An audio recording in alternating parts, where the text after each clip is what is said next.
Antônio Celso Barbieri, finalmente. Que grande Finalmente. honra poder falar com você. Como estão as coisas aí em Londres, Barbieri? Agora estão bem, estou na sua frente. Muito obrigado pelo convite, eu quero agradecer do coração. Assim, você lembrar de mim é uma honra, porque, de uma forma indireta, a gente já se conhecia há muito tempo, só que eu nunca tinha tido essa oportunidade de conversar com você. E assim, nós, antes de chegar nesse momento, a gente trocou algumas correspondências, alguns e-mails, e assim, a forma como a gente está se encontrando tem muito a ver com o meu sentimento, que você já sabe agora, o que eu penso a respeito da sincronicidade, e o fato de você estar aí não é gratuito, alguma coisa conspirou nessa realidade que a gente não consegue explicar, para a gente estar junto nesse momento maravilhoso aqui. Obrigado por ter vindo na minha direção. Barbieri, a honra é toda minha. Antônio Celso Barbieri, polímata, linda viva, conversando com um mito, um verdadeiro mito vivo. Celso, Não é tudo isso, grande não. honra poder estar conversando contigo pela primeira vez. Apenas até hoje tivemos uma conexão sincronística, panpsíquica, quântica, como se poderia chamar, né? Mas estamos aqui então, Barbieri, e eu quero logo saber, logo de cara de você, Barbieri. Quer dizer que quase você acabou sendo preso durante a ditadura militar, em 68, lá no final de agosto de 68, porque você, além de todos os seus talentos, você também era interessado em ufologia e é até hoje. E por causa disso, você foi atrás de Aladino Félix o sábado de Notos, e você via até nos ônibus de São Paulo, nos bondes, aquela pichação que muitos dos seguidores do Aladino fazia, colocando a estrela de Davi e logo abaixo o nome do sábado de Notos, acho que um pincel atômico. E você via muito daquilo, sábado de Notos, e você chegou aí até esperar o sábado de Notos, o Aladino, na saída da TV Excelsior, foi isso? TV Excelsior. E Não, você era o Canal conversou 9 na época. Eu acho que era Manchete. Mas, ele foi preso num outro canal, né? Na verdade, numa outra, na próxima. Então, mas olha, primeiramente quero deixar claro aqui o meu agradecimento, assim, sem limites, por esse convite, porque de alguma forma eu me identifico muito com a sua frustração, com você se devotar um tempo da sua vida enorme para desenvolver um trabalho e depois você não receber o reconhecimento que merece. E eu acho isso daí uma coisa assim que eu também já vivi. Eu estou em Londres e parte de mim se sente como um exilado cultural, sabe? Porque reconhecimento não custa nada, eu acho que todo mundo merece ter um pouquinho de. Não é nem reconhecimento, eu acho respeito. Mas, voltando aqui à questão do Sábado de Noites, a verdade é que até hoje eu não consigo pensar nele como Aladino Félix, eu penso nele como Sábado de Noites, né? E aquele Dino Crasperon, sei lá, aquele outro nome, então, aquele está muito distante da minha realidade.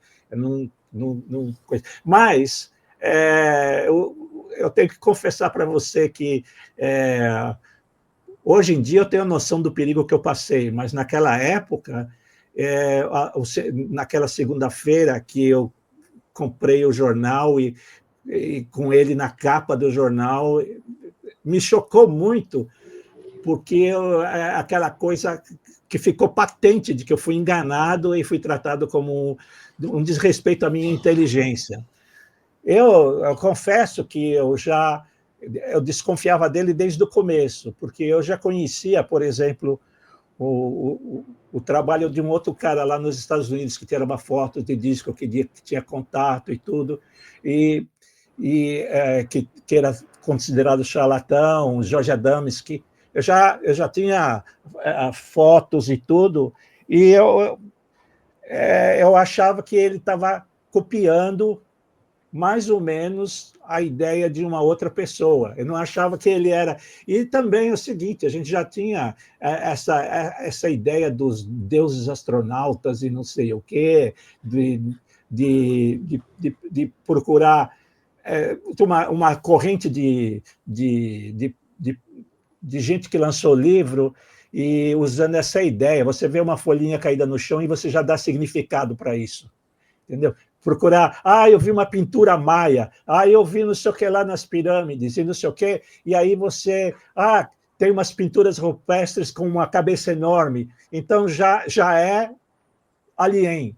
Então, é muito fácil a gente falar tudo isso sem ter uma prova realmente clara.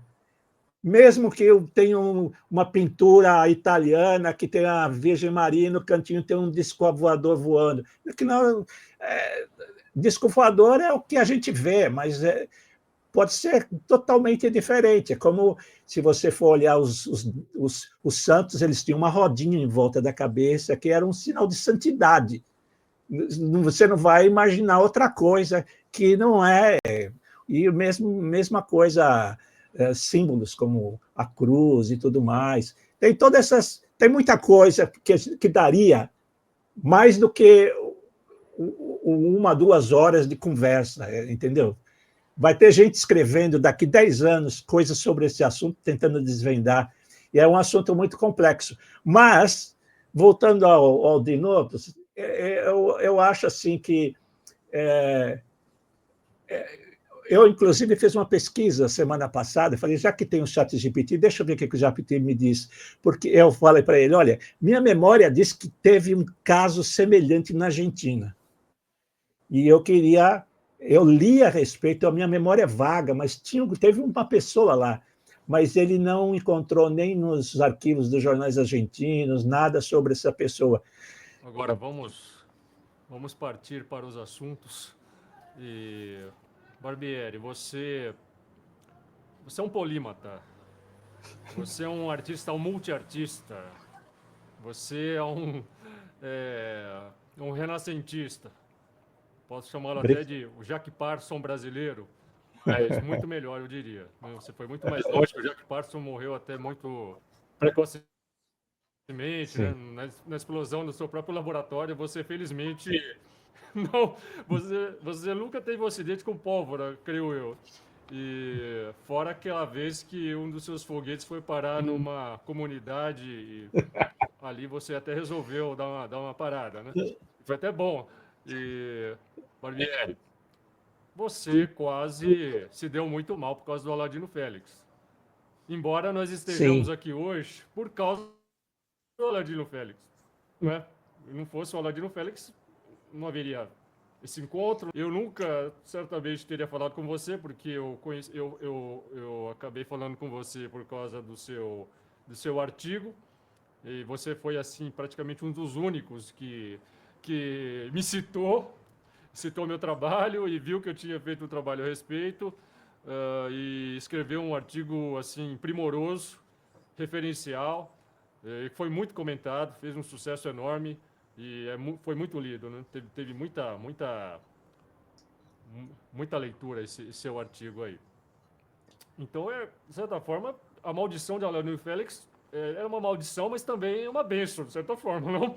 Porque também serviu para juntar todos nós aqui e que você estivesse aqui conosco hoje. Mas, Barbieri, poderia ter sido diferente, não? Vamos fazer um exercício de ucronia aqui. Você poderia ter se Poderia. dado muito mal, porque foi por muito pouco. Foi por pouco, assim, foi uma questão de dias. Se você tivesse talvez conhecido o Aladino antes, certamente você teria sido preso e sabe-se lá o que poderia ter acontecido, não é mesmo, Barbieri? Sim, quando eu paro para pensar,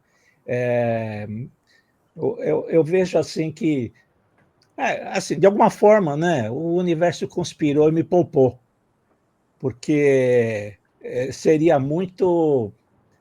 teria sido muito duro se realmente a coisa tivesse acontecido naquela época, né? Por muito menos pessoas morreram, foram jogadas no mar por muito menos. Então, até eu provar que aquela pólvora, aqueles tubos de metal e não eram coisas de bomba. Depois da tortura, você sabe, né? Você entrega até o pai e a mãe. Existe um limite para a resistência da dor, então realmente é uma história assim que eu olho para trás assim. Uma das coisas que me chocou na época, essa ideia do perigo que eu tenho hoje, não foi o que eu senti imediatamente. A hora que eu vi a foto do que você chama ele de Aladino Félix, mas eu conhecia ele até aquele momento, tudo por Sábado de Notos. Eu fui saber isso depois. Então, naquele momento naquela segunda-feira fatídica, que eu peguei o jornal da manhã e olho e vejo ele lá, o sentimento foi assim de trapaça, de ser enganado, de assim, aquela história, né? Dizem, né? Você tem essas coisas das energias, né? Se você dizem que o diabo vai aparecer vestido de terno, com um discurso legal, e você nem vai perceber com quem você está mexendo, né? E assim, duas coisas tem esse sentimento, ao mesmo tempo que você tem esse sentimento de ódio, você fala assim, nossa, como que um cara desse pode ter tratado um jovem que nem eu dessa forma e colocar num risco desse? Ao mesmo tempo, você fica falando assim, esse cara era muito esperto, hein? Ele tinha uma certa esperteza, essa fusão de religião com... A melhor coisa que fizeram na história foi separar a religião do governo. Não pode ter religião no governo, porque a religião é governada pela fé e existem outras leis. É por isso que eu tenho um pé fincado na ciência. Mas eu não desprezo nada do espiritual, nada disso. Eu simplesmente acho que o espiritual é algo que a gente não consegue explicar ainda. Mas a física quântica está chegando perto. E eu acho que vai chegar um ponto que, enquanto isso, eu coloco nos meus contos, eu escrevo histórias onde eu tento colocar uma visão científica para algo metafísico nas coisas. Não sei se você entende do que eu estou falando, mas é uma coisa assim. No caso do Sábado de Notos, o livro dele, o livro que ele escreveu, que está aqui, né? Este livro aqui, em termos literários, é pobre demais. Eu não acho, eu não tiro dele uma vírgula. Ele é histórico pelo tempo quando foi feito, tal, mas assim, não existe nada ali que eu pudesse aproveitar e chegar para você e dizer, olha, segundo a antiguidade dos discos voadores, isso aconteceu. Não. E, assim, a única coisa importante que que aconteceu no Sábado de Noites, que deveria estar nos anais da história, a única coisa importante foi o trabalho que você fez. Só isso. Não, O que isso, Sábado de Noites não vale nada. Ele não vale nada. O que vale é o trabalho que você fez, que é a única coisa séria, indiscutivelmente, que foi feita a respeito desse assunto. Depois disso, não tem mais nada para.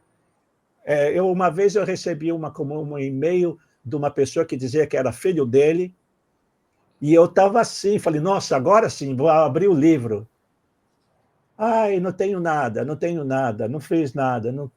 Falou algumas coisas, mas se seu pai não falava com você, não, ele era muito silencioso, não me. Eu achei assim, falei assim, pô, se eu fosse o filho dele, eu ia juntar tudo que tinha lá e podia sair um livro, né? Sim, o Raul havia me dito que estava escrevendo um livro, mas houve algo aí que, não sei, o demoveu disso, não sei o que houve. Eu acho o seguinte, que para você escrever, você precisa ter material. Para você não só da cabeça, Sim. mas você Então, precisa ter talvez alguma eu coisa. Barbieri, que talvez ele possa assim não viver momentos muito agradáveis quando está revivendo tudo aquilo, né? Porque toda a família sofreu demais e o próprio Raul ele tem um certo ressentimento com relação ao pai, né? Porque o Raul ele teve que assumir a família, o Raul que se tornou depois ele substituiu o Aladino como chefe de família, ele cuidou das irmãs, né? Eu, E, então, deixa eu lhe confessar uma coisa. Eu sou um grande fã de um místico poeta, pintor, engravador, chamado William Blake. Ele, eu ele, também. está, ele está enterrado num cemitério aqui a menos de 1 quilômetro daqui. E eu já fui lá sentar lá e ficar olhando o túmulo dele muitas vezes. Ele era um cara que, quando ele tinha 4, 5 anos, ele já estava vendo espírito. E isso aqui na Inglaterra era considerado louco. E por menos que isso, muita gente foi para a fogueira. E ele, e ele era um cara meio cabeça dura mesmo, briguento, tal. Ele era um cara assim que ele tinha quando ele achava que estava certo, ninguém tirava ele da posição que ele estava. E ele era um cara que era muito místico, mas quando a Bíblia estava errada, ele não aceitava. Uma das coisas clássicas dele é que ele dizia o seguinte, que você casar e viver para sempre é injusto, porque a única coisa que vale é o amor. E se não tiver amor naquela união, você tem que ter o direito de buscar outra pessoa. Então ele era contra essa lei do casamento católico que você tem que ficar para sempre. No entanto, ele encontrou uma pessoa, ele casou com essa pessoa, foi a primeira pessoa com quem ele se encontrou, e ele viveu até a morte com essa pessoa, que ele chamava de Sofia, apesar que o nome dela não era Sofia, porque para ele Sofia é conhecimento. E ele treinou ela virou também uma engravista e tudo também. Mas o que eu acho mais interessante nele é que ele foi evoluindo, foi construindo a mitologia dele, nos poemas dele. Ele criou personagens míticos, religiosos, e pessoas que nunca existiram. Ele criou, e através das visões que ele tinha, ele foi criando isso. E ele foi vivendo dentro dessa mitologia que ele criou. Eu trabalhei com rock, certo? Trabalhei com rock muitos anos, e sempre tive ligado com o rock internacional e também com o rock brasileiro. Mas um músico de uma banda que já faleceu, ele me disse o seguinte: olha, Jesus e os Beatles foram muito bons. O que estragou tudo foram os seus fãs. Eu guardei essa frase que eu acho maravilhosa, porque o problema de Jesus e dos Beatles são os fãs. Também tem os fãs dos Rolling Stones. Você não pode falar nada que o cara já vem com duas pedras na mão, porque é Rolling Stones, não é Beatles, e isso tudo. O rock é um tipo de seita também. É um negócio assim que vai muito mais fundo do que você imagina. Eu me recordo, cara, que quando eu me casei pela primeira vez, eu fui discutir com o padre que eu queria que eu não queria a marcha nupcial, eu queria a música Som de Light, uma música do Yes. Né? Eu queria essa música para entrar com a noiva, essa coisa, né? E ele queria insistir, o padre, que tinha que tocar a música, não quero, e tal. E porque no palco, e aí minha mulher cutucava eu, minha noiva na época, cutucava, falando, não é palco, é altar. E eu falava não sei o que lá, mas no palco a gente podia pôr umas luzes, os holofotes, soltar uma fumacinha para ficar bonito, fazer um show. Né? Ela, não, é um altar.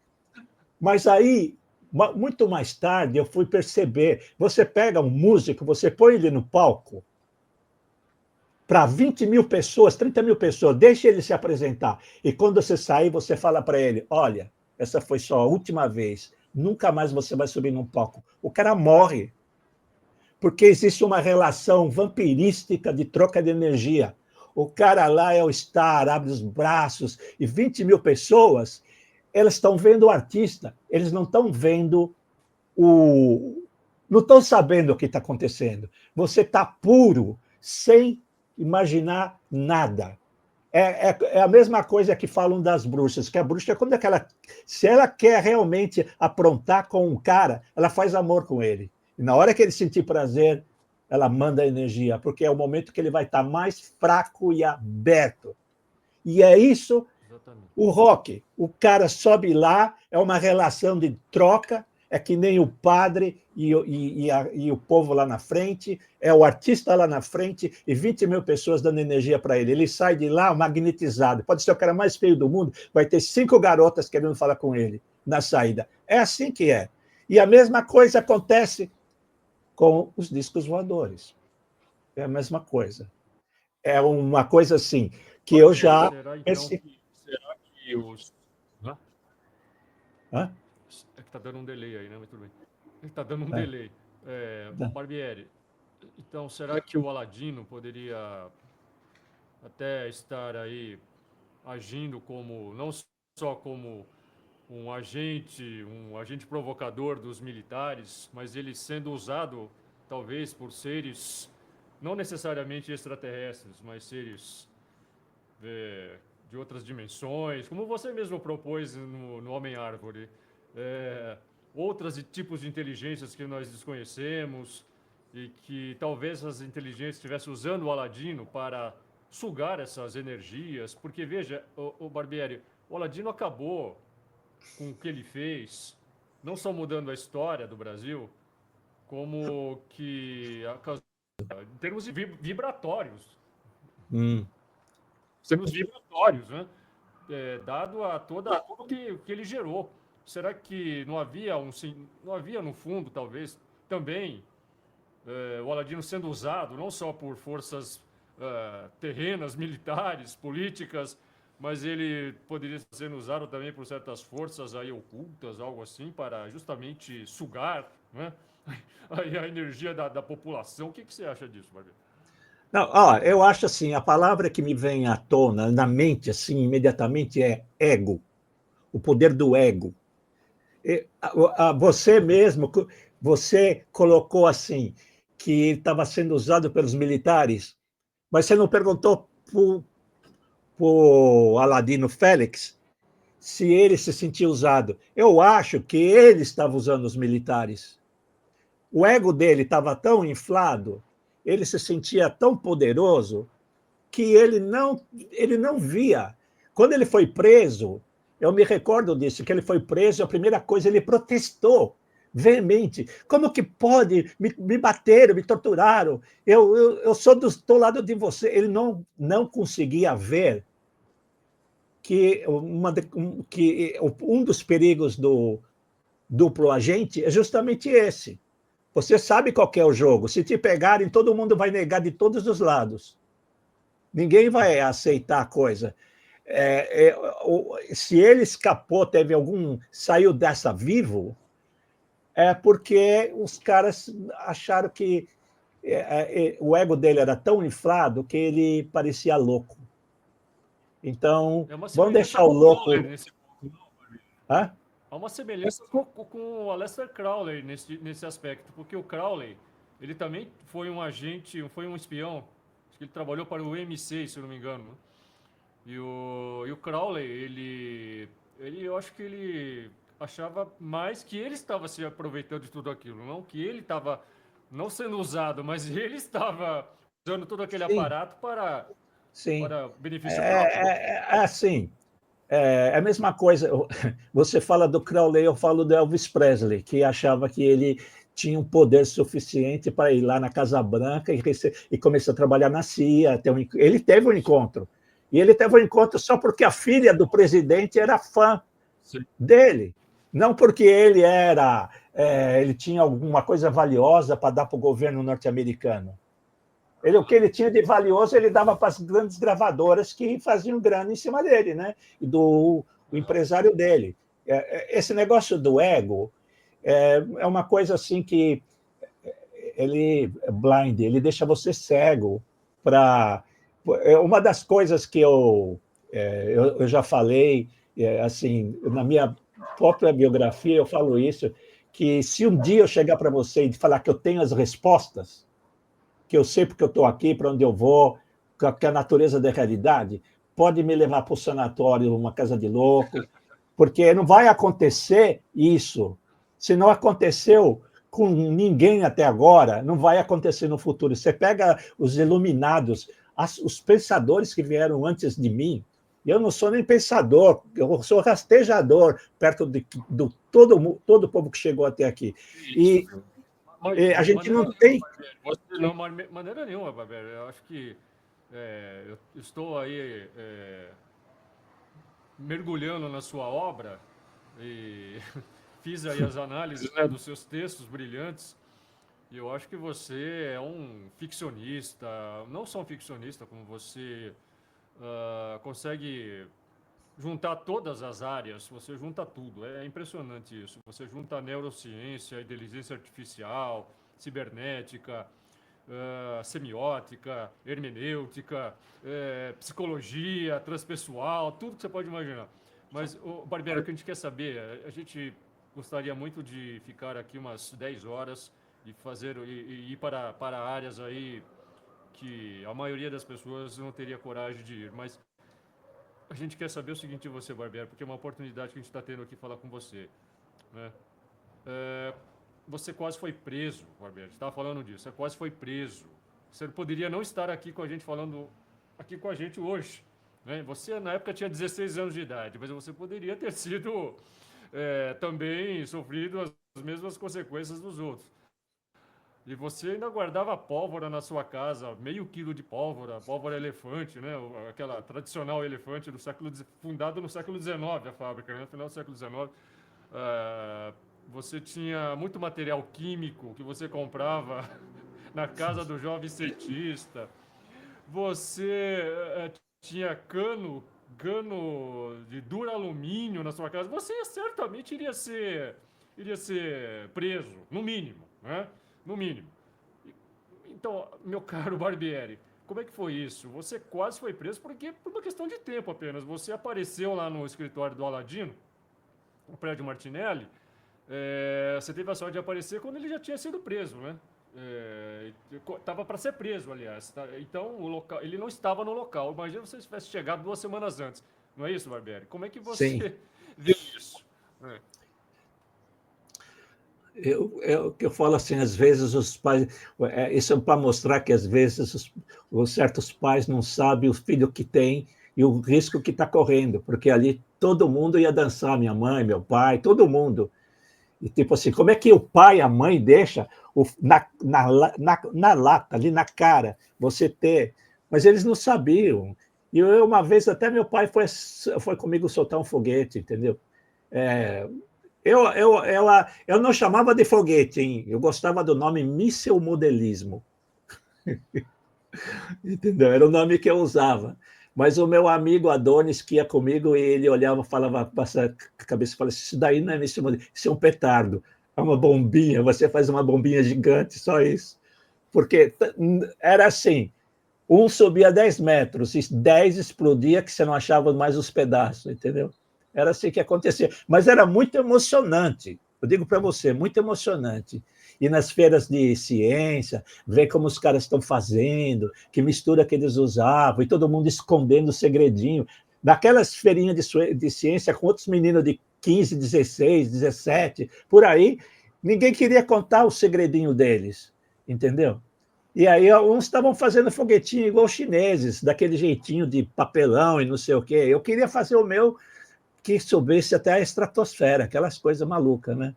Mas eu, eu, eu, eu olho hoje para trás assim e eu vejo o Sábado de Noites como uma coisa de um sonho que passou, assim, falei assim, nossa, aconteceu mesmo, que bom que eu consegui escapar dessa, né?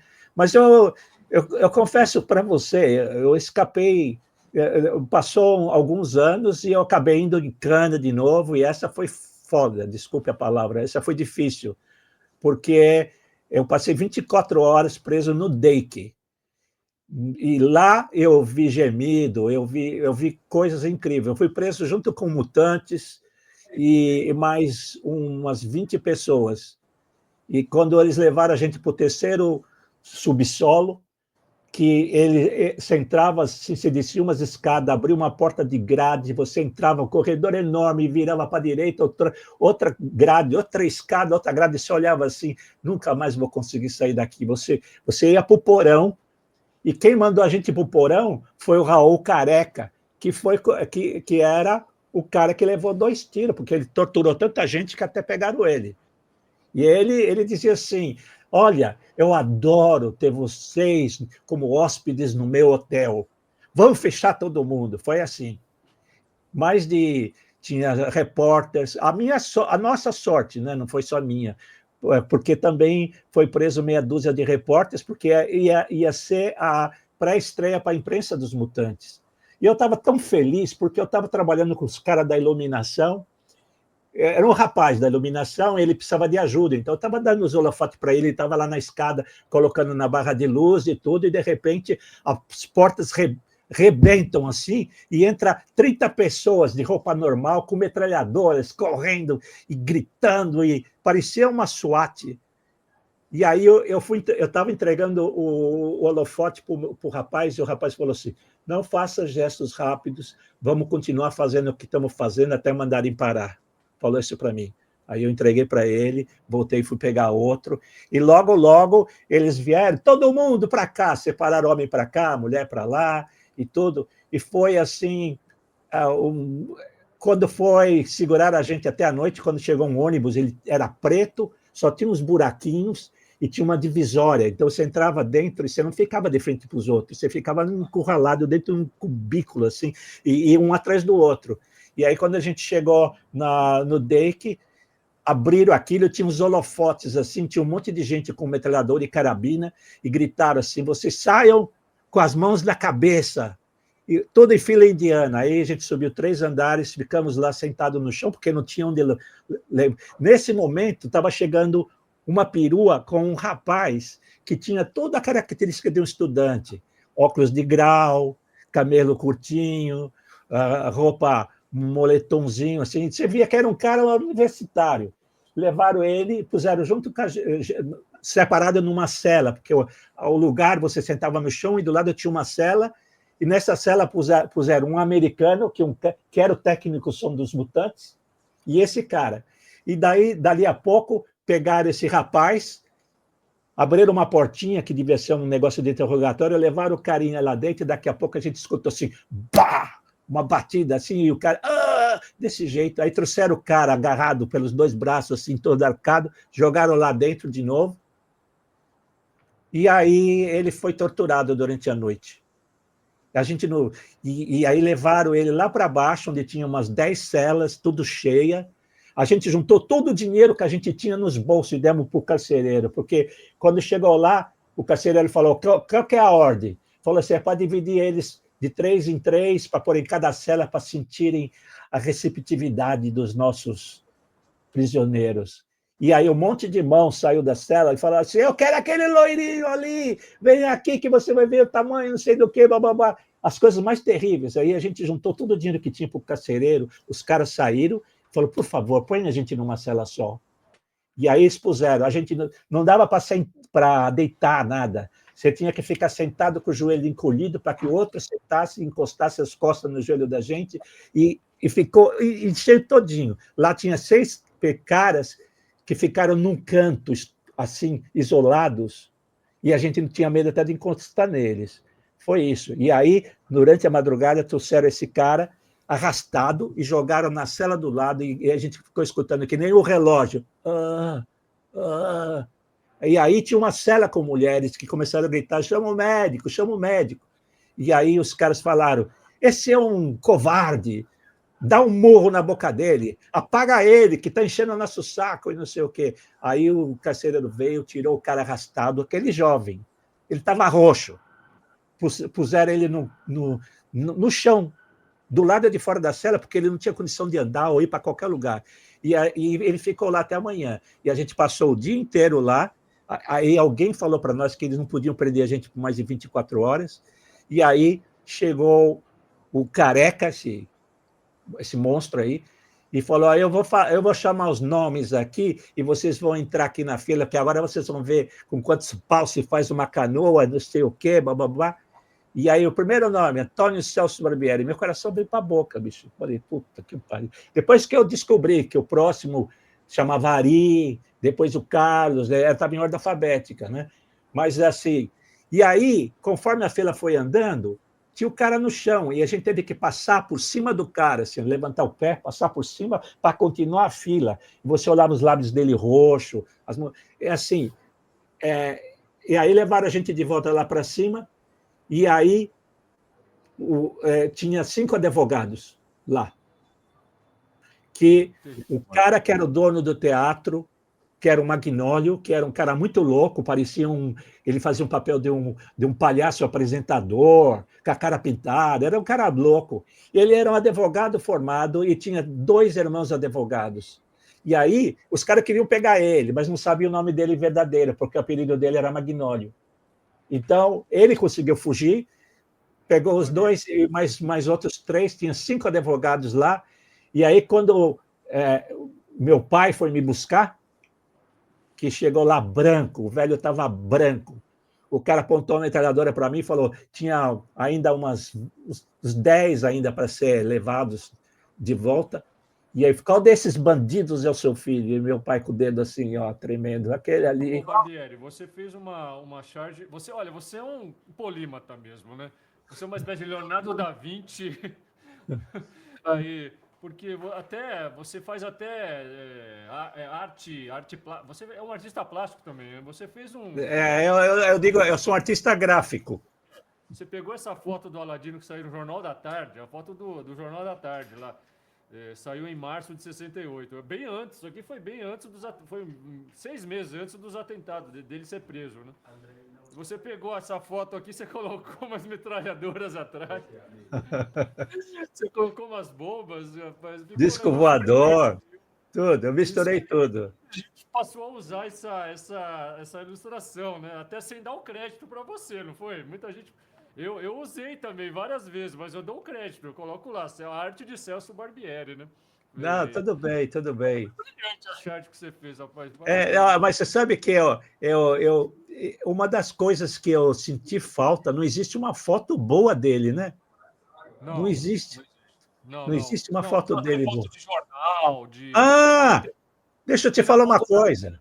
Cruzeiro é muito boa, a foto que você no Cruzeiro. Deixa eu te falar uma coisa. Eu assisti ontem um documentário, assim, sincronicidade, muito interessante sobre o Vilas Boas, aquele cara que teve uma abducação, um abducado em 1950 e lá vai cacetada, sabe? E aí o cara, no meio do programa, mostra que você é o cara que conseguiu a foto do cara da irmã dele. Falou isso? Falou, mostrou, tem a foto, falou seu nome, muito legal. Eu vou mandar o link para você. Eu fiquei surpreso, porque aquelas coisas da sincronicidade, né? Eu vou me encontrar com você, e aí o vídeo mostra a foto de você lá, do lado da velha, segurando a foto. Preciso falar muito com você a respeito de muita coisa. Sabe que o meu irmão, meu irmão Rogério, ele também fez muita coisa na área de música, né? Ele é fotógrafo, meu irmão, e ele, nos anos 80, ele foi um dos pioneiros do heavy metal também. Ele foi um dos primeiros metaleiros de São Paulo, aí, né? Porque não havia metaleiro. Ele foi um dos primeiros sabe, a andar com aquelas pulseiras de heavy metal. Ele era um fã de Iron Maiden, meu irmão é fã de Iron Maiden, é fanático. No Japão ele foi em todos os shows do Iron Maiden, né? E ele virou fotógrafo de banda também, ele fotografou muitas bandas em São Paulo. E até uma foto dele foi pendurada lá na Woodstock. Tá lá no Woodstock uma foto dele. Uma outra coisa que eu queria falar, não posso deixar de falar com você, a Devil Disco. Você foi um da. Você esteve ali junto com a Devil, né? A Devil Disco. Eu fundei, eu fui o cara que criou a gravadora. Isso. Você se lembra, o Barbieri, que aquela revista Níquel Náusea, você lembra da revista Níquel Náusea, do Fernando Gonzalez, Chiclete com Banana, você lembra? Sim, sim. Eu devo ter aqui uns 3 exemplares do Chiclete com Banana guardadinho aqui. Olha, eu tenho guardado, eu me lembro que eu comprei a revista lá do Níquel Náusea, aí eu vi lá, a promoção da Devil Discos. Foi você. Você não lembra disso? Ele não me mostrou essa publicidade, eu não fiquei sabendo, não. Tem lá. Acho que escrevia lá alguma coisa lá para a revista e quem ganhasse o prêmio levava um negócio da Devil. Um negócio assim. Não, mas deixa você falando isso, deixa eu te contar uma coisa. Uma vez o telefone tocou aqui e era a mulher se identificou, ela falou assim: eu sou responsável do departamento de publicidade da EMI Records do Rio de Janeiro. E o dono da revista Dinamite disse que você é o correspondente internacional da revista em Londres. Ele não tinha falado nada para mim, eu fiz uma matéria, ele já pegou, a mulher ligou e perguntou se tinha algum representante da revista, ele falou, tem, é o Barbieri, é o nosso correspondente internacional. Aí ela perguntou, você é o correspondente internacional? Eu falei, sou, vou dizer que não. Aí ele falou, olha, tem uma banda que vai se apresentar aí em Londres, e ela é totalmente desconhecida, mas ela vai explodir. Ela é boa demais. E vai acontecer. E eu queria que eles vão fazer um show só para os estudantes da Universidade de Londres e um número seleto de repórteres. Eles fizeram o mesmo já nos Estados Unidos, nas universidades, agora vão para Londres, e eu queria que você cobrisse essa banda. Eu falei, qual que é o nome? Você não conhece, mas qual que é o nome da banda? É Foo Fighters. E aí eu não sabia, eu falei, pô, eu nunca ouvi falar e tal. Aí eu falei para ela, naquela época não tinha internet. O que você tinha que ter era uma fax, e boa.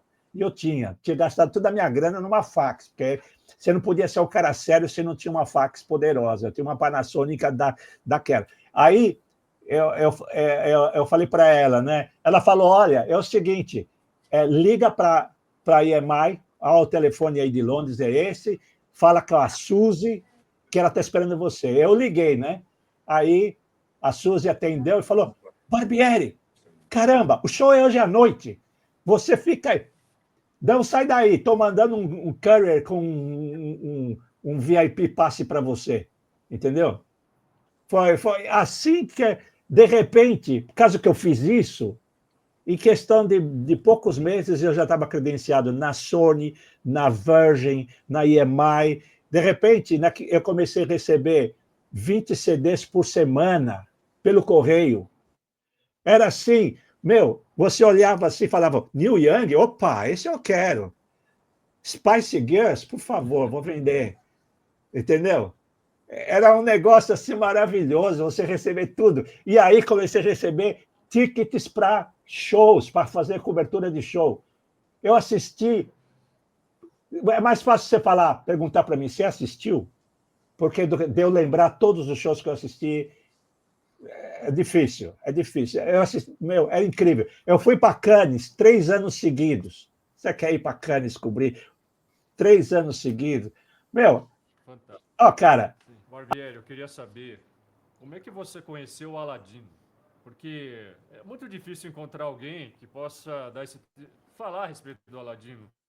É muito difícil. Eu conheço poucas pessoas, né, além dos seguidores, dos próprios familiares, pessoas que possam dizer como era o Aladino. Você, claro, você não ficou muito tempo com ele, mas você teve 2 encontros com ele, não?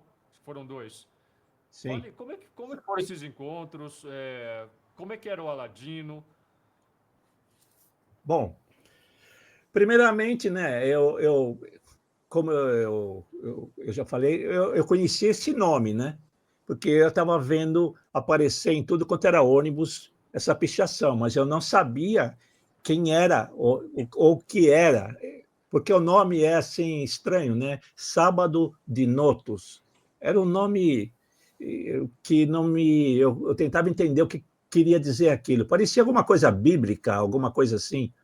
E aí eu fiquei, foi anunciado que ele ia aparecer no canal de TV, e eu falei, olha, aquele cara e tal, eu quero ver. E aí eu convenci um amigo aí comigo, e a gente entrou lá, a gente era um programa de auditório, nós assistimos a palestra dele, e assim que ele terminou, a gente já saiu e fomos para a saída dos artistas, e ele foi saindo assim, meio despretensiosamente, e a gente barrou ele, assim, parou ele, ele ficou meio surpreso. E, ao mesmo tempo, sabe quando a pessoa olha meio para um lado e para o outro, com medo que tenha alguma coisa armada contra ele? Aquela história de quem não deve não teme, sabe? A gente chegou nele assim e ele se sentiu um pouco acuado e desconfiado, mas ele procurou manter a rapidamente ele acessou a situação. Eu tinha um livro de recortes de discos voadores e não sei o quê, que eu juntava, porque 68, aquela ano, foi um ano muito rico. Estava saindo no jornal coisas todo dia. E eu mesmo estava tendo visões, coisas que estavam acontecendo. Então, eu falei para ele, eu não falei nada pessoal a meu respeito, eu simplesmente falei, olha, a gente acompanha esse assunto muito de perto, a gente está muito interessado e não sei o quê, a gente queria conversar com você, principalmente porque ele falou no programa que ele tinha um pequeno grupo que ele permitia que assistisse os encontros com seres, e se isso é verdade, eu quero fazer parte.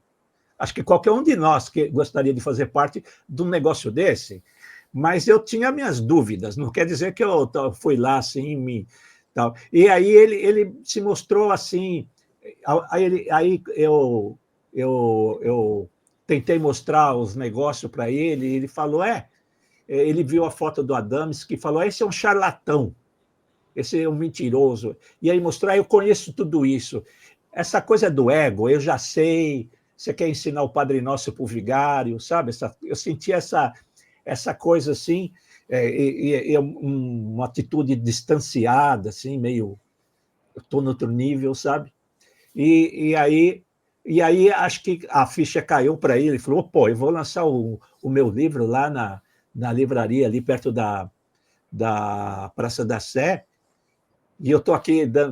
Aí ele baixou um pouco a bola e falou, olha, eu vou estar... Se você quiser conversar comigo, eu vou estar assinando o meu livro lá na livraria, acho que é Freitas Bastos, é um nome assim.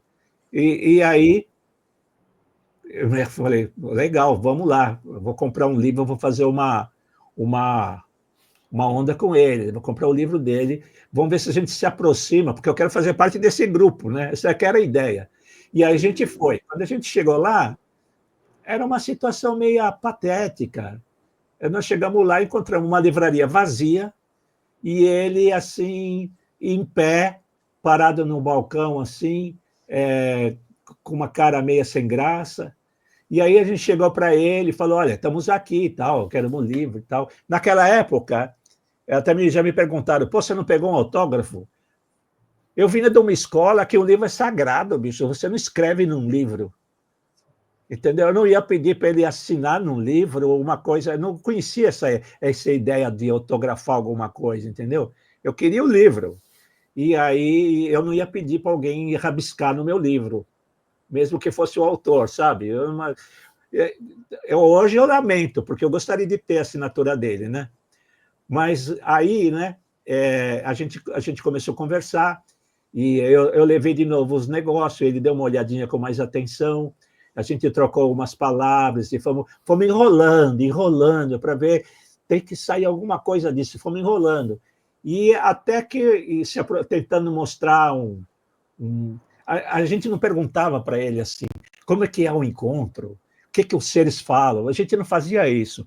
A gente conversava com ele no sentido assim, que legal, né, escrever um livro, ou que bacana que a gente assistiu a sua palestra, que muito legal, mas não dava, a gente não saía daquele, tipo assim, não queria mostrar um interesse demais no assunto, sabe? Eu falo assim, se a gente tiver querendo muito, não vai rolar. A gente tem que ficar mais ou menos na nossa, assim, e esperar ver. A gente tinha combinado mais ou menos como que seria a coisa, a gente não poderia chegar com muita sede no poço, entendeu?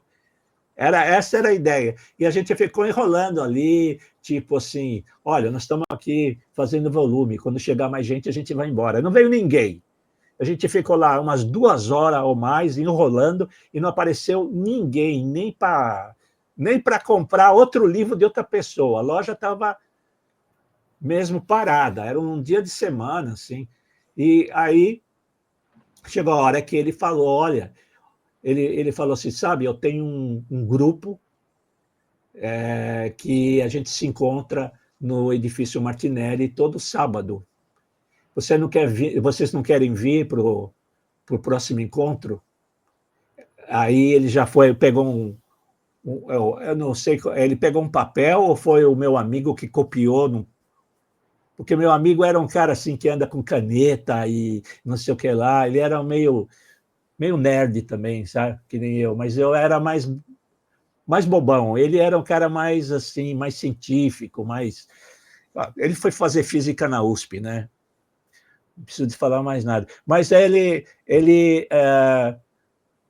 pegamos um endereço que era no último andar do prédio Martinelli e era às 5 da tarde, no sábado. Então, quando a gente chegou, o prédio está vazio, não tem nada.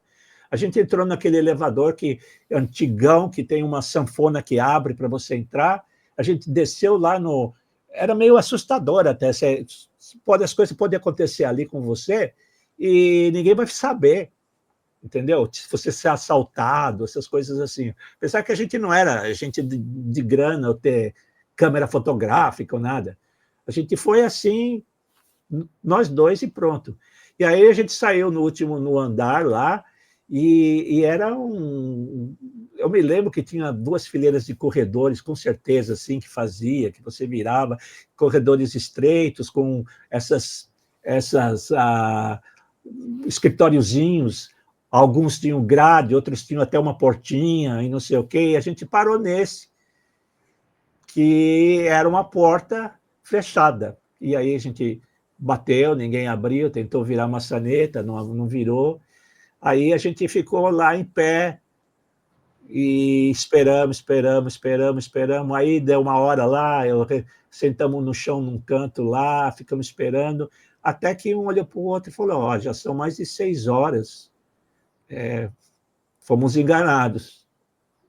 A gente ficou frustrado, né? Porque mesmo que não rolasse nada, ia ser um progresso, né? A gente já ia estar se encontrando com as pessoas. Pode ser que essas pessoas nem fossem o grupo principal dele, mas aí era o sábado, veio o domingo, e na segunda-feira de manhã foi que acontece o seguinte, eu era tipicamente mesmo nerd, teve uma época que eu comprava 3 jornais por dia. Eu comprava os jornais e eu recortava tudo que tinha de disco voador neles, ou avanço. Eu estava seguindo o projeto Apollo, eu já tinha seguido o projeto Gemini, eu era fã de carteirinha dos russos, eu achava os russos muito mais avançados do que tudo que você podia esperar de avanço os russos tinham feito até aquele momento, só não tinham pisado na Lua. Mas o resto, eles já tinham até acertado a Lua com uma nave, já tinham feito um monte de coisa, né? Primeiro homem, primeira mulher, primeiro cachorro, primeiro passeio espacial, primeiro tudo era a Rússia. Então, eu era o seguidor. Ao mesmo tempo, eu estava fazendo cursinho de astronomia no planetário. Do lado do planetário tinha uma escola de astronomia. E como a gente frequentava, eu fui no planetário centenas de vezes, porque eu queria diferenciar as estrelas do céu. Você não vai me dizer que é Vênus, porque não é. O papo furado de sempre, é Vênus. Não, não é Vênus. Eu sei o que é Vênus. E eu sei também as constelações todas, pelo menos a maioria do céu que a gente vê no Brasil, eu conhecia todas. Então, depois de 100 vezes lá, a gente já conhecia o apresentador, que ele falou, vocês têm que ir lá assistir, vai assistir umas aulas lá, é legal, e não, é de graça. Aí a gente foi. Começamos a frequentar a escola de astronomia. Quer dizer, eu estava muito em sintonia, mas eu não queria dar uma de bam, mesmo porque eu era um garoto, 16 anos, e aquele era um senhor. Você não vai... eu era de uma criação que a gente fala assim, senhor, não senhor. Entendeu? Eu não era da bagunça, Não, na segunda-feira,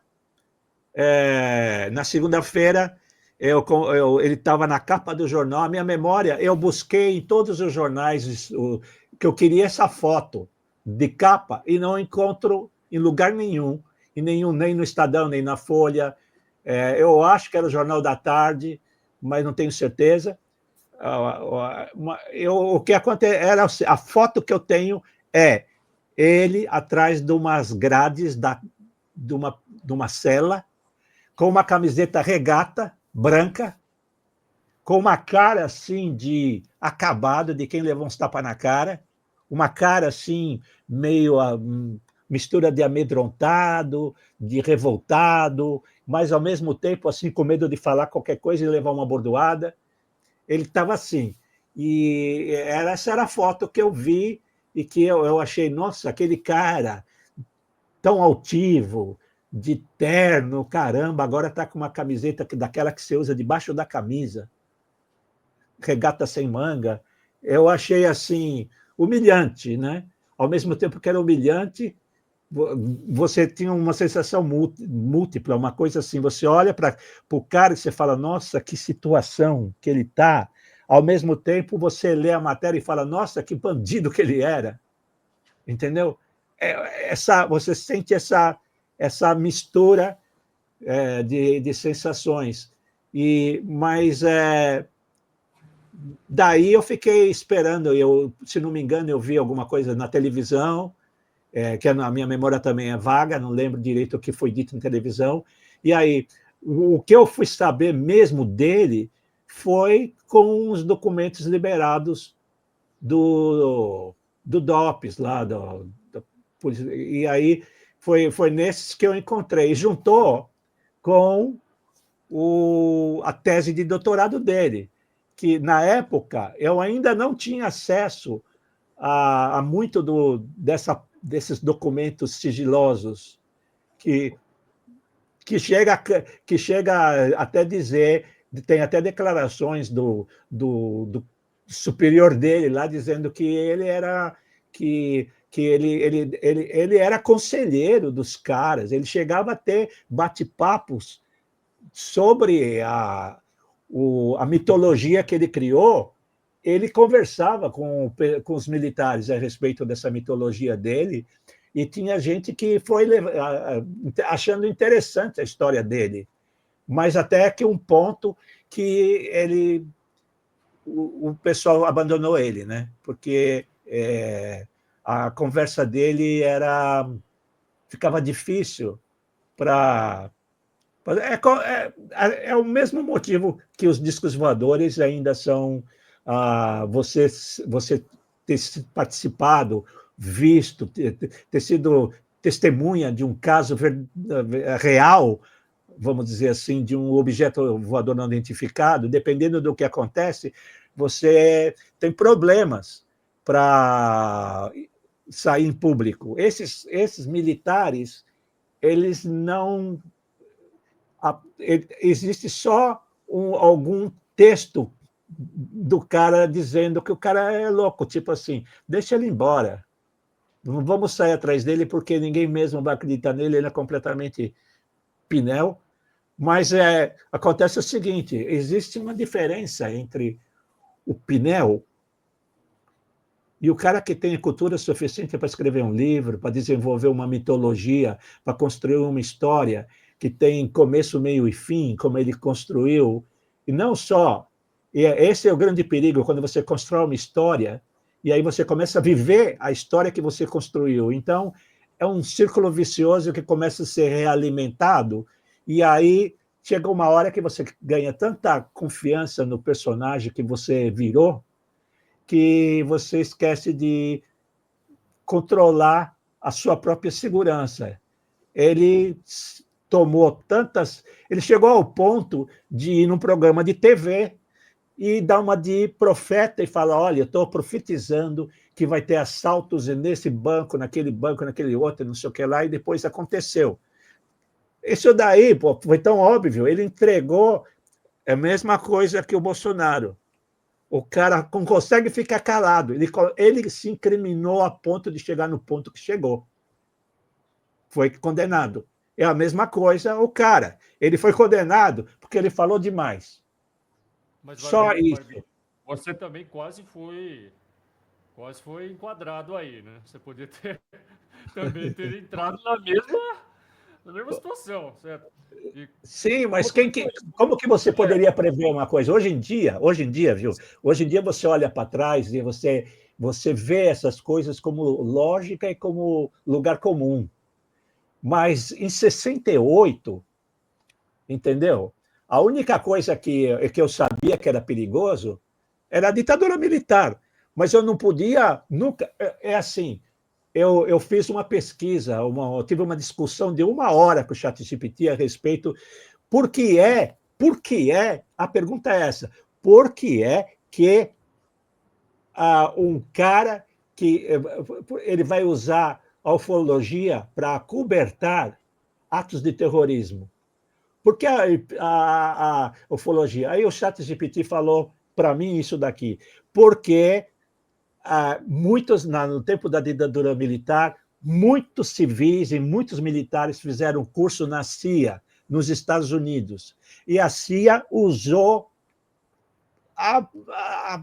o tempo todo os discos UFOs como uma forma de encobrir os seus avanços tecnológicos. É uma forma de controle mental e operação psicológica, né? Para encobrir os seus avanços tecnológicos. O YouTube, os aviões que eles faziam e tudo, para não disfarçar os testes que eles estavam fazendo, que nem a Área 51, essa coisa toda, né? É questão de tempo aqui, desculpe. É por causa do tempo.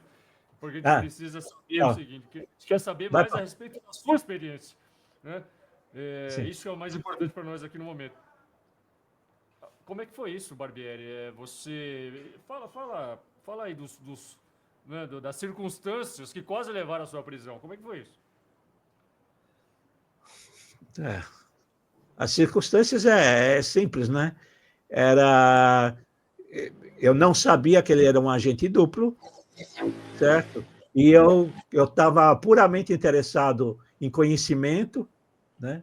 e buscando essa questão da busca da verdade, e eu queria me infiltrar no grupo dele para ter a... Eu não estava interessado nele ou no grupo dele, eu estava interessado em me infiltrar lá para ter contato com esses seres e fazer as perguntas que aparentemente ninguém faz. É uma coisa simples. Eu até já falei para minha esposa: se eu estiver andando na rua e pintar o disco voador, eu vou lá. Se eu for habituado e qualquer coisa, eu falo assim: ó, o seguinte, eu só quero isso. Pode fazer seus experimentos comigo, pode acabar comigo, mas me dá 5 minutos de verdade. Verdade. Eu quero a verdade. Porque eu estou sendo enganado aqui desde que nasci. Eu quero a verdade. Só isso. E era isso que eu queria. Então, assim, a pergunta é: o que você achou dele? Não sei o que lá. Eu achei ele meio para um fim, que era da forma como ele me usou, eu também estava usando ele.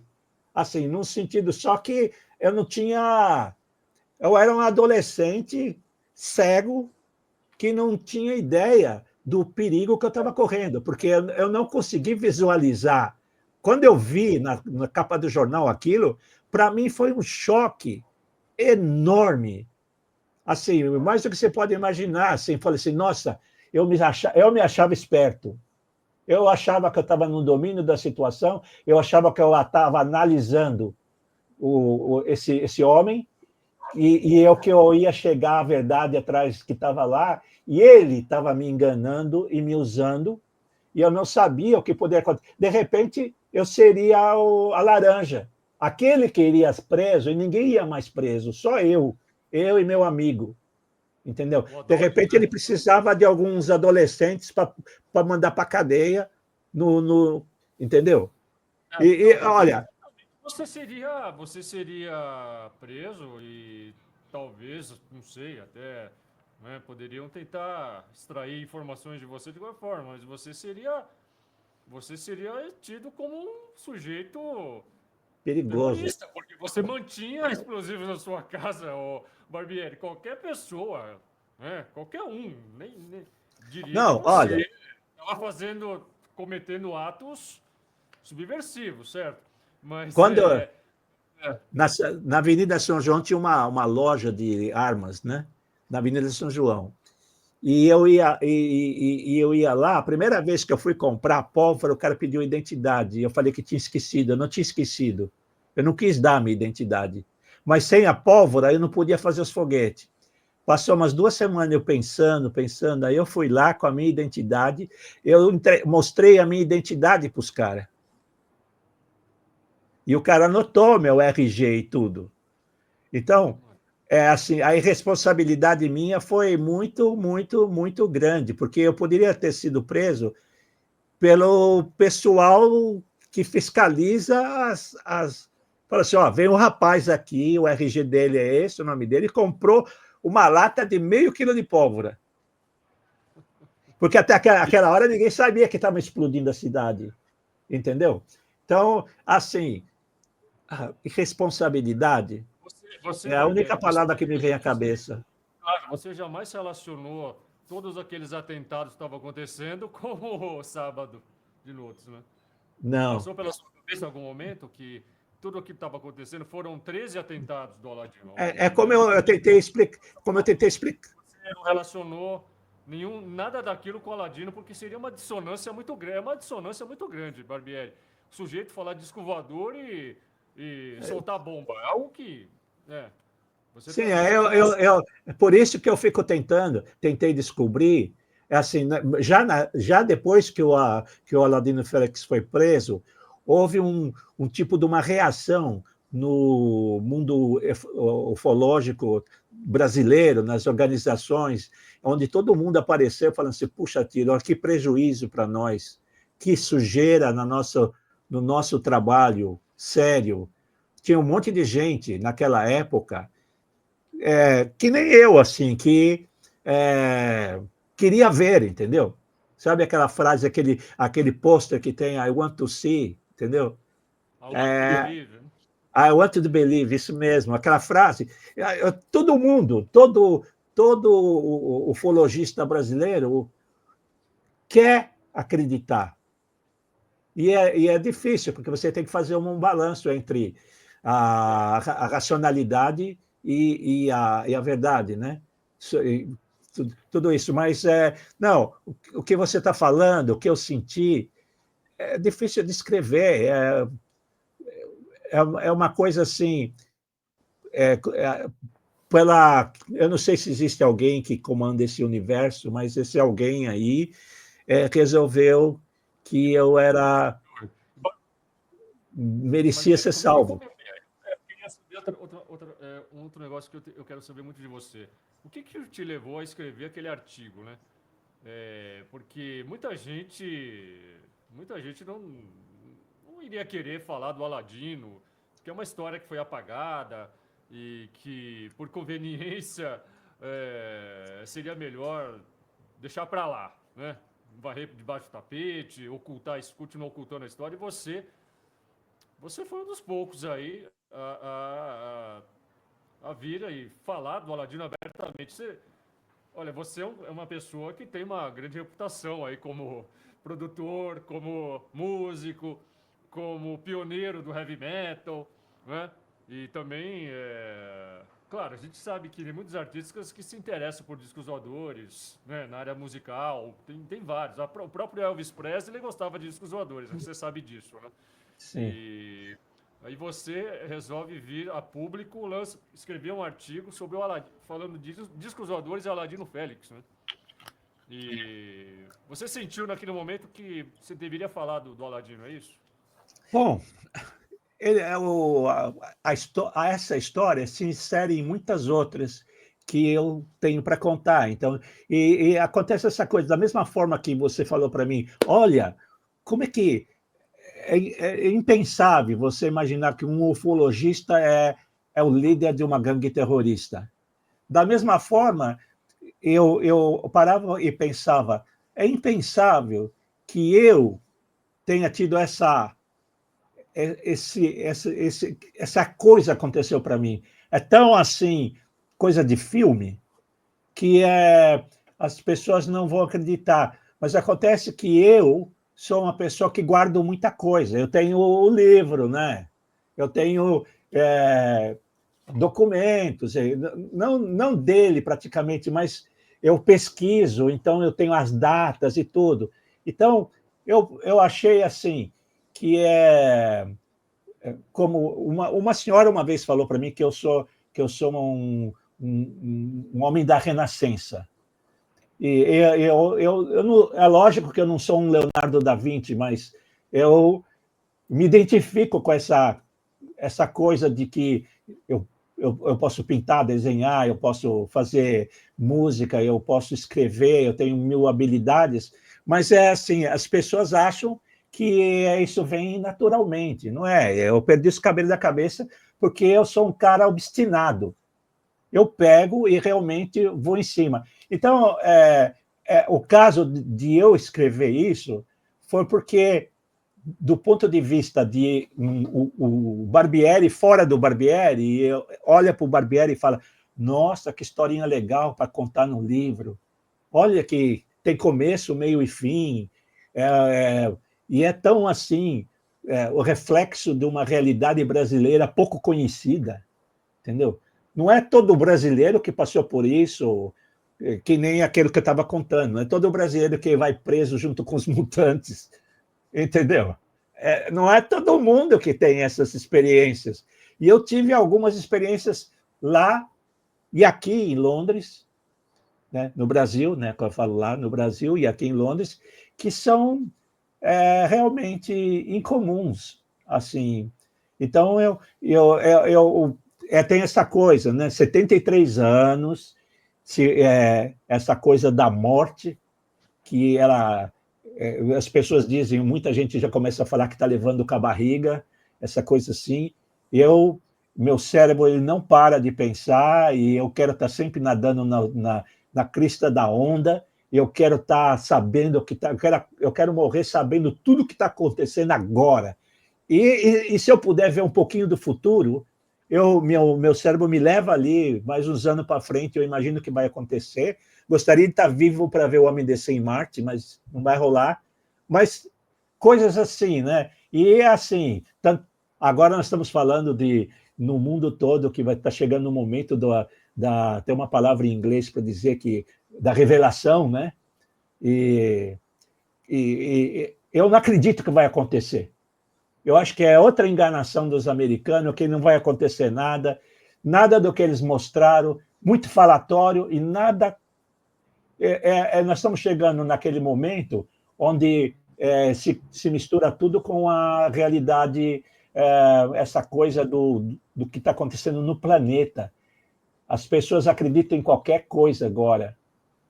Depois que chegou a internet, que é assim, antigamente, antes da internet, 2 jornalistas encontraram um presidente dos Estados Unidos fazendo cocô, entregaram o cara e ele renunciou, o Nixon.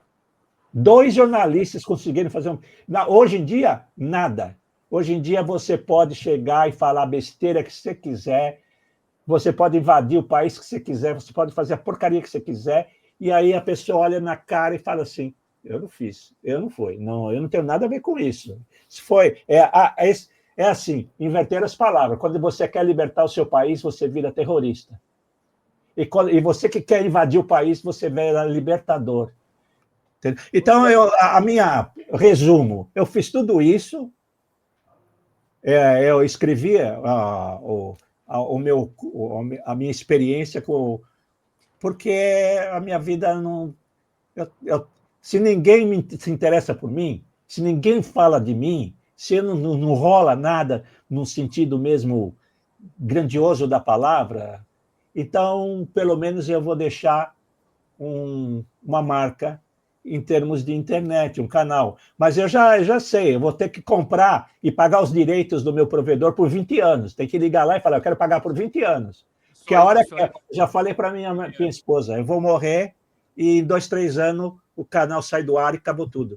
Barbieri, será que isso aí não é a maldição do Aladino, não? Você não pegou a maldição dele, não?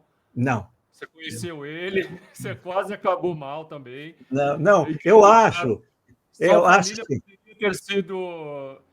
Talvez você não sofresse tanto, você era de menor. Sua família certamente iria ser muito, né?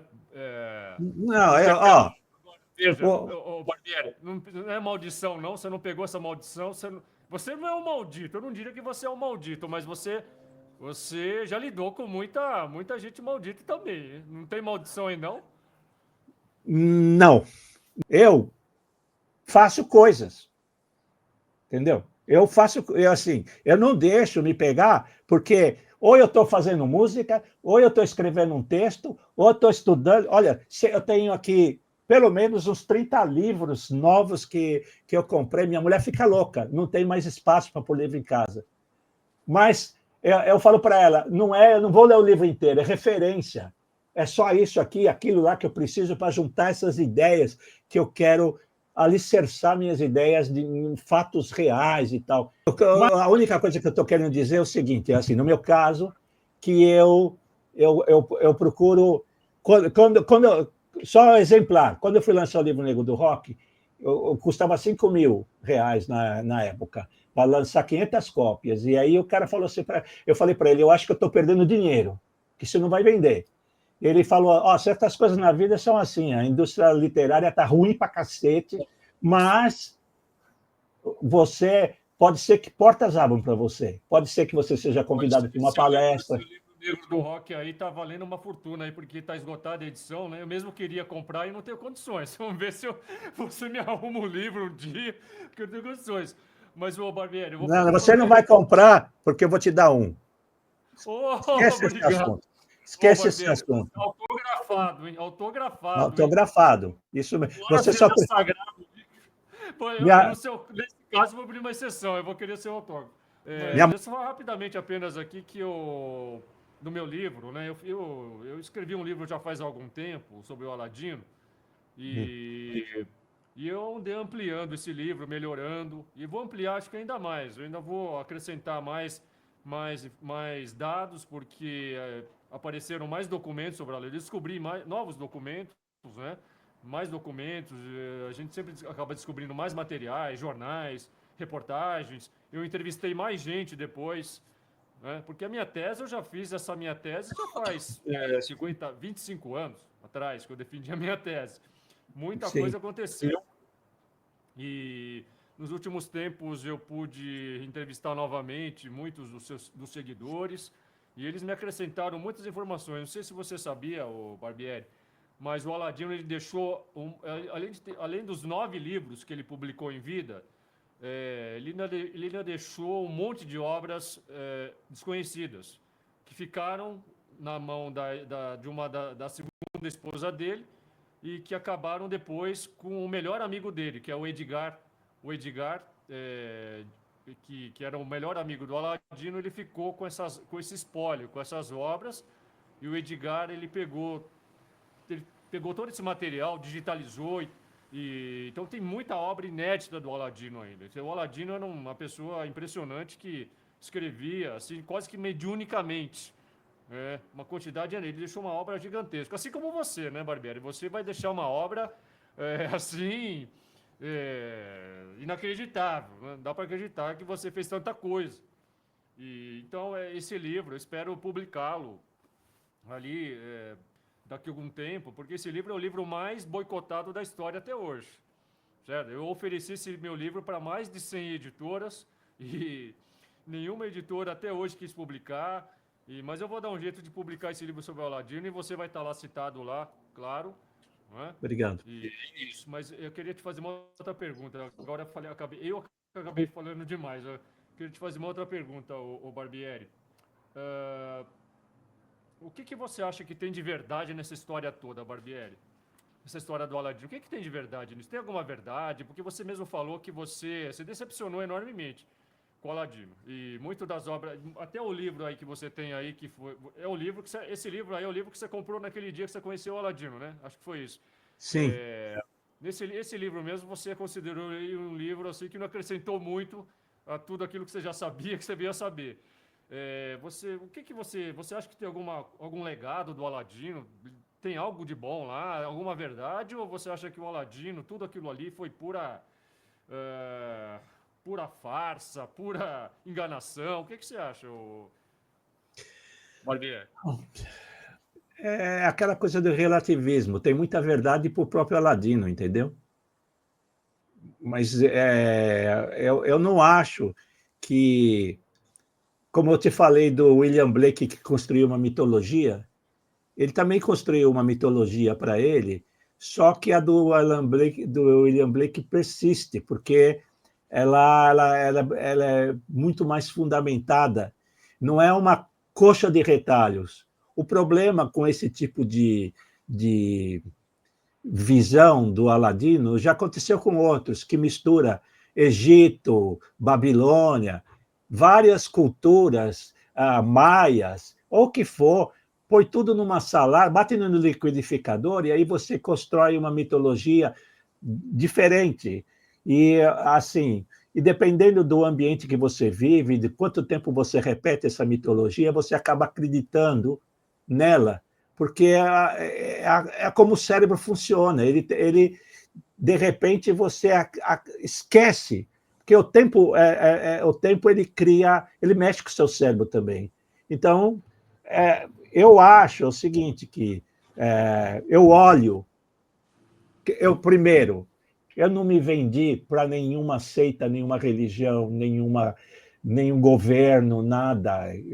Eu não tenho essa... Eu não estou preso a ninguém e não estou preso a nenhuma seita. Então, para você que se envolveu emocionalmente, fisicamente, você fez um doutorado, você, de certa forma, tatuou ele na sua existência, é diferente de mim. Eu tive um resvalo perigoso e continuei andando. E aí ele ficou lá. Ele foi preso, morreu, caiu no anonimato, ele era do mal e ele foi esquecido. Entendeu? O pensamento dele, eu não vejo você vai pegar o livro e ver que ele tinha, por exemplo, na religião católica, não dá para você pegar a culpa a Jesus de nada. Ele era um cara bom, ele fez muita coisa boa, verdadeira ou não, literária apenas ou não, mas ele fez. E a memória do cara é boa, entendeu? Não é a memória do Aladino. Ele não tem uma memória boa. Ele não é uma figura que pegou e deixou algo novo. Eu faço colagens digitais. Eu pego imagens de vários lugares e junto e tento falar uma coisa diferente. Ele fez uma colagem de todas essas culturas milenares, coisas arquétipicas, coisas que todo mundo imagina e só que não colou. Eu não vou, tipo assim, eu não acho que no livro dele tem algum segredo escondido, sabe? Eu fico imaginando assim, se eu fosse um cara que tem encontro com seres e tudo, né? Eu não sei, eu acho que meu comportamento seria diferente. Não é que eu ia sair gritando para todo mundo e falando que eu tenho encontro com seres, mas se eu tivesse encontro com seres, eu ia entrar em contato com você privadamente e falar, ó, bicho, tá rolando um negócio muito bom aqui, eu quero que você faça parte disso. Não fala para ninguém, é entre a gente. E aí você vai chegar para mim e falar assim, ô Celso, eu tenho um amigo que está no nosso nível de sintonia, posso convidar ele também? Pode. É assim que funcionam essas coisas. Do jeito que ele estava fazendo, ele estava... sabe, existe um jeito de você falar, que é tipo assim, eu procuro evitar isso, mas às vezes quando eu falo a coisa, eu posso parecer que sou especial, porque eu fiz isso, eu fiz aquilo, fiz aquele outro. E eu me sinto mal, porque parece um lance de ego meu, mas é que eu também não tenho muita gente para falar, então quando tenho chance, falo demais. Eu entendo a psicologia da coisa, mas quando eu olho no Aladino, eu vejo um cara que tem um problema de ego e que ele tem que mostrar que ele é especial.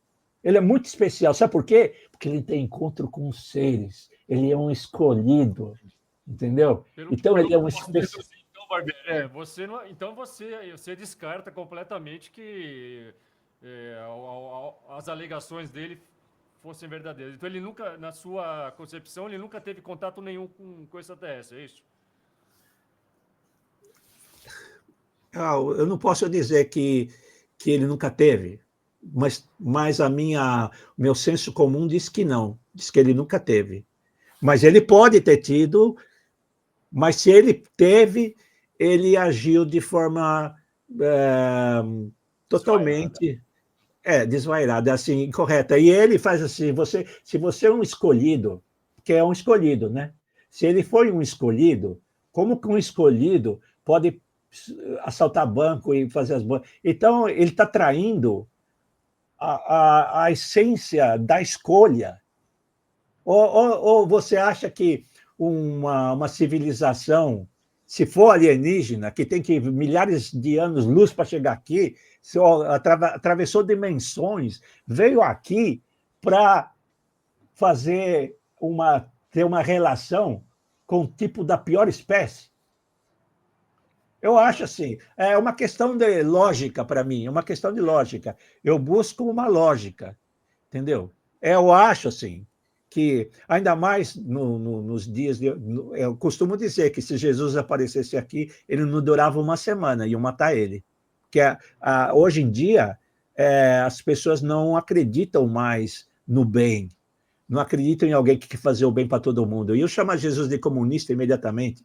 E ele, quando ele apareceu no auge da ditadura militar. Ele estava lá num momento assim, não é, já tinha a ditadura militar já tinha emplacado, e agora ele chegou e pegou carona num negócio que ele não lutou contra, ele lutou a favor. Quer dizer, ele se aliou com o mal. Então, eu não consigo sentir... Nesse ponto, é que aquela coisa que eu falo assim, no meu caso, né, eu não acho assim que é um assunto... eu acho que vale muito, muito ler, conhecer o Sábado de Notes. É muito bom conhecer, hoje em dia, o Sábado de Notes, como um alerta para a realidade que a gente vive, que o Senado está infiltrado de gente do mal E nesse momento a gente tem que servir como uma paródia, uma alerta, para que esses caras não cheguem, não tenham o mesmo poder. Porque se chegar amanhã, aparecer um cara na televisão dizendo que tem contato com os seres extraterrestres, a primeira coisa que eu pensar vai ser no Sábado de Noites e vai ser naquele outro lá dos Estados Unidos, e eu vou imediatamente tipo, começar a analisar ele e ver quais são os próximos procedimentos. Qual que é a fala, como que ele coloca, que ele tem um grupo que ele ajuda, que não sei o quê. Tem um cara nos Estados Unidos agora fazendo a mesma coisa, cobrando, sei lá, não sei quantos $1.000 para levar as pessoas para essas vigias, onde luzes aparecem no céu, e não sei o quê e tal. Eu acho assim, cobrar para levar as pessoas para um lugar já me parece um business, não é uma realidade e tudo. Apesar, né, que eu gostaria. Se eu tivesse no Brasil, tivesse muita grana, eu ia estar em Cláudio e em todos esses lugares. Você, como um dos maiores produtores musicais, se não o maior, vai, acho que o maior, viu? Tô sendo até injusto. Você acha que o Aladino daria rock? Daria uma balada? Seriam as baladas terroristas do Aladino? Será que daria rock ou não? E se fosse música, o Aladino seria o quê? Seria heavy metal? Seria o quê? Death metal? O que seria o Aladino? Ele estaria mais para Doom, sabe? Aquele da música lá da Noruega, dos caras que até mataram uma banda, matou a outra e não sei o quê. Ele seria Doom. De fato, não seria música progressiva. Eu não acho que ele poderia estar na linha de Yes, Gênesis, essas coisas assim. Não acho que estaria. Mas, assim, rock não, de fato não é. Mas eu acho que ele poderia fazer alguma coisa meio, sabe, árabe. Eu acho que teria uma pegada árabe, assim, eu acho que dava, sabe? Porque toda o métier dele, toda o mise-en-scène dele trazia um negócio mesmo de uma... Ele tinha uma cara mesmo de egípcio. Para mim. Eu olho para ele e vejo um egípcio. Messiânico. Uma coisa assim, entendeu? Eu acho assim, não dá nem para comparar com o Crowley, porque eu acho que o Crowley é muito mais, e assim, love is the law, love under will. É Crowley. Será que o Aladino, será que ele chegou a ler o Crowley? E aquela frase do Crowley, faça o que tu queres, será o todo da lei. Será que o Aladino em algum momento aplicou essa frase em alguma coisa que ele fazia ou não? O que você acha? Olha, eu não vi esse tipo de linguagem. Aliás, né, no livro dele, eu preciso ver de novo, porque, vou falar a verdade, faz muito tempo, né? A minha memória mas ele não tinha. Não quero dar uma de bacana, mas ele não tinha a profundidade filosófica que eu tenho. Assim, não estou querendo. Desculpa, perdoe todos, mas eu acho que ele não. Assim, você pega o livro dele, você pode resumir o livro em. Você põe no chat GPT, ele vai te dar no máximo 2 páginas de discussão. Você pegou o meu texto e você escreveu, sei lá, 4, 5 páginas. Eu fiquei besta com o que você fez com o meu texto. Você me esmiuçou ele e discutiu de uma forma muito interessante e respeitosa. Assim. Eu nunca fui tratado com tanto respeito num texto que eu escrevi. Ninguém. Você merece, Barbieri. Você merece muito mais. Eu conversei com a minha esposa. A minha esposa perguntou assim, mas por que está acontecendo isso? Falei assim, eu só posso imaginar o seguinte, eu li e eu sei que ele foi tratado com muita desonestidade por uma pessoa que ele confiou. Você confiou numa pessoa e aí foi traído brutalmente. Isso daí faz você tipo assim, eu já fui traído muitas vezes. Eu falo para André, olha, eu não vou ser um homem das cavernas, eu não vou ficar virar um ermitão. Eu vou continuar abrindo meu coração, porque senão não tem sentido essa vida. Então eu vou continuar dando chance para outras pessoas. Eu já dei chance para muita gente e na hora H o cara não fala nem obrigado. Quando ele consegue o que quer, o cara vai em frente. Eu fiz, por exemplo, fiz muito para um cara, e aí eu entrei em contato com ele e falei: olha, a gente podia fazer um trabalho juntos. Você toca baixo, você podia pôr um baixo na minha música. E aí ele falou: não, obrigado. Falei: puta que o pariu. Sabe? Não, obrigado. Eu recebi uma. Ó, essa você vai.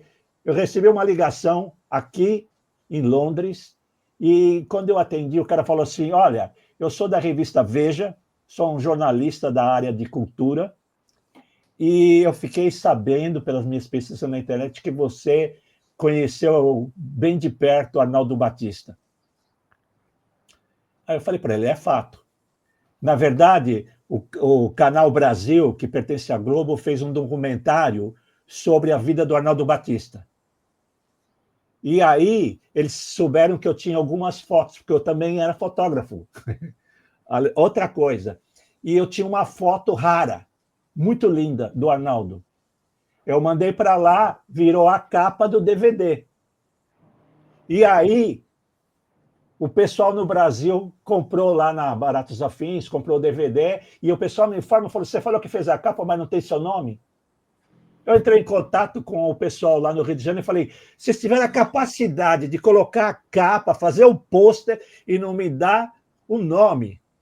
Ah, não, nós demos. Falei: então, olha aí. Olha que falha, você me perdoe. Imediatamente o departamento jurídico da Globo entrou em cima na jogada, cruzou, porque eles viram a cagada, e falaram: olha, eu tinha dado a foto de graça. Só queria. Aí ela falou: não, agora a gente vai pagar R$ 1.000. R$ 1.000 para a capa de uma foto ali que tive que pagar uns 10 mil mínimo. R$ 1.000, tudo bem. Eu não queria grana mesmo, mas tudo, vão pagar. E aí me mandaram o contrato. 30, 40 páginas de contrato para licenciar uma foto. E aí, quando você olha lá, pequenininho, está falando assim: eu passo os direitos totais, completos dessa foto para a Rede Globo. Isso aí é quase que como vender a alma, né? Aí eu falei para ele: você tá brincando? Vocês estão pensando que eu sou otário? É o seguinte: se um rapaz, um menino aí quiser escrever um livro sobre o Arnaldo, ou qualquer pessoa quiser chegar para mim e falar assim: posso usar sua foto para capa? Eu falo: pode, só tem que dar o meu crédito. Eu não quero nada. Foi isso que aconteceu. Isso é só uma. Eu Só. sei que você foi operado quando estava com 60 anos, né, o Barbieri? E Foi foda. você passou ali, você viu o outro lado ali. Mas você ainda vai viver bastante, estou certo disso. E a gente vai ter uma oportunidade de a gente conversar bastante. Eu espero conversar muito contigo ainda. Mas agora o pessoal aqui vai acabar me trucidando e eu vou ter que encerrar. Tá bom. Barbieri, ok? Eu agradeço muito a sua. Você estar com a gente hoje aqui, até essa hora, né, aí já é de madrugada. Te agradeço bastante, Barbieri. Eu Tá? que agradeço pelo convite. Quero te mandar um grande abraço. Quero te agradecer de coração, muitíssimo, por você nos ter dado esse privilégio de participar aqui da live. E foi uma grande honra. Agradeço imensamente. Barbieri, muito obrigado. E espero falar contigo muitas vezes ainda. Você vai viver bastante, tenho certeza. Você passou por maus bocados lá quando você tinha uns 60 anos. Você viu o outro lado, né?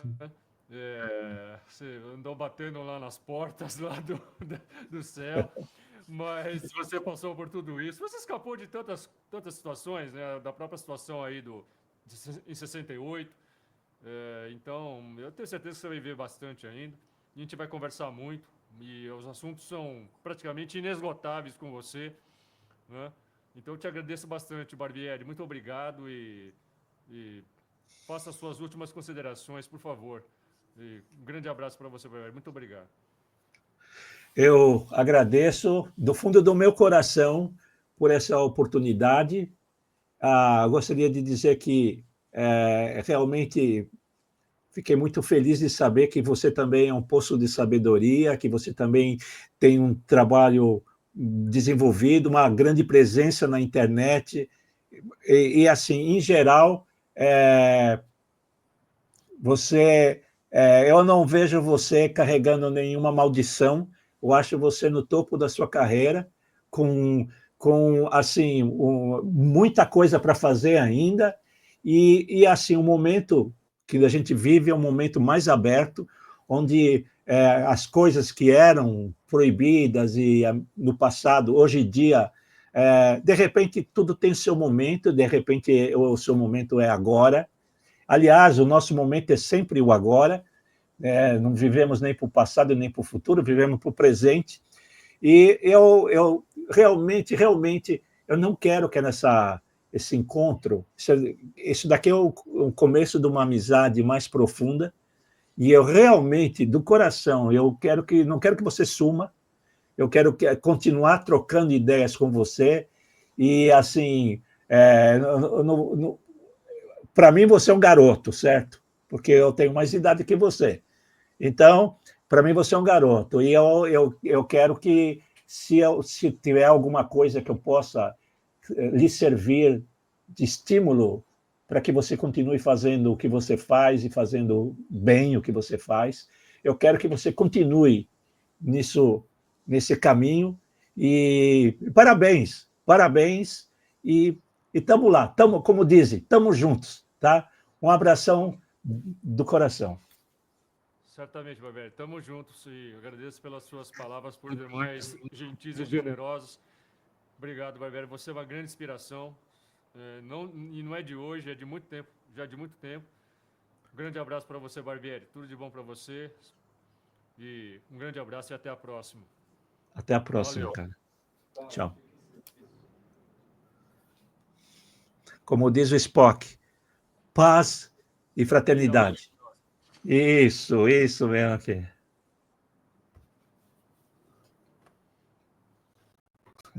Legal.